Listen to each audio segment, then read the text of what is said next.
உத்தமபாளையம் ஞானாம்பிகை உடனுறை திருக்காலாத்தீஸ்வரர் திருக்கோவில் திருத்தேரோட்டம் 2ஆம் தேதி காலை 8 மணி அளவில் மிக விமர்சையாக நடைபெற்றது.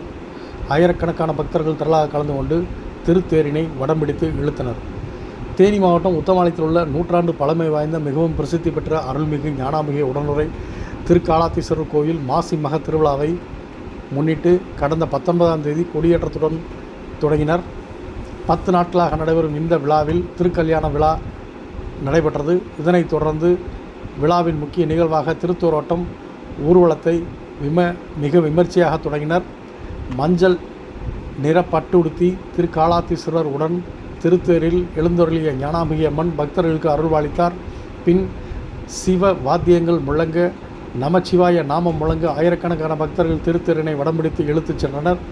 நிலையிலிருந்து புறப்பட்ட திருத்தேர் உத்தமபாளையம் பேருந்து நிலையம் வழியாக மேற்கு, வடக்கு மற்றும் கிழக்கு உள்ளிட்ட 4 ரத வீதிகள் வழியாக ஊர்வலமாக திருத்தேரினை இழுத்து வந்து நிலைநிறுத்தினர். இந்த திருத்தேரோட்டத்தின் உத்தமபாளையம் மற்றும் மாவட்டத்தின் பல்வேறு சுற்றுவட்டார பகுதிகளைச் சேர்ந்த ஏராளமான பக்தர்கள் திரளாக கலந்து கொண்டு தரிசனம் செய்தனர். இந்த திருத்தேரோட்ட நிகழ்விற்கு உத்தமபாளையம் போலீசார் பாதுகாப்பு பணியில் ஈடுபடுத்தப்பட்டிருந்தனர்.